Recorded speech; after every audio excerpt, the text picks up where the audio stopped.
എന്നെ പ്രോസ്റ്റിറ്റ്യൂട്ട് ആണെന്ന് വരെ പറഞ്ഞു.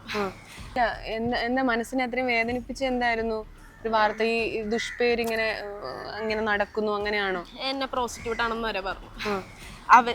അവരും ഞാൻ മോശമാണെന്ന് പറയാനുള്ളത് അവരുടെ തൊഴില, അവർക്ക് ജീവിത അവസ്ഥ അങ്ങനെ ആയിപ്പോയി. പക്ഷെ എന്നാലും നമ്മളെ അങ്ങനെ പറയുമ്പോൾ നമുക്കൊരു വിഷമം ഉണ്ടാവുമല്ലോ. എന്തൊക്കെ നമ്മളെ അതല്ലല്ലോ പ്രൊഫഷൻ. ക്ഷമിക്കാണ്ടിരിക്കുക, അതല്ല നമ്മൾ ഈ എന്തുണ്ടെങ്കിലും ഈ ജനങ്ങൾ സത്യാവസ്ഥ അറിയണമല്ലോ. അതുകൊണ്ടാണ് ജനങ്ങൾ അറിയണം. അങ്ങനെ ആരെയും ബോധിപ്പിച്ച് ജീവിച്ചിട്ട് കാര്യമില്ല. കാരണം എന്റെ വീട്ടുകാർക്ക് എനിക്കും അറിയാം. കരയല്ലേ സോറി അതല്ല എന്ന് വെച്ചാൽ അങ്ങനെ അതിനെതിരെയാണോ കേസ് കൊടുത്തത്? അതെ, എനിക്ക് ആ രീതിയിലായിരുന്നു ന്യൂസ് കൊടുത്തത്. ഒരു ഓൺലൈൻ ചാനലില് എന്റെ ഫോട്ടോ വരെ കൊടുത്തു. പക്ഷെ അത് ആർക്കും മനസ്സിലാവാത്തൊരു ഫോട്ടോ ആയതുകൊണ്ട് അപ്പൊ തന്നെ കൊണ്ട് റിമൂവ് ചെയ്യിച്ചായിരുന്നു. ഞാൻ തോന്നുന്നു ഒരുപാട് പോലീസ് സ്റ്റേഷനിൽ കയറി ഇറങ്ങിയായിരുന്നു. എന്നോട് ഇതൊന്നും പറയരുതെന്നാ പറഞ്ഞു. അതല്ല, ഇനിയിപ്പൊ ഇതും പറഞ്ഞിട്ട് എന്നെ ബുദ്ധിമുട്ടിക്കാൻ വരുമായിരിക്കും.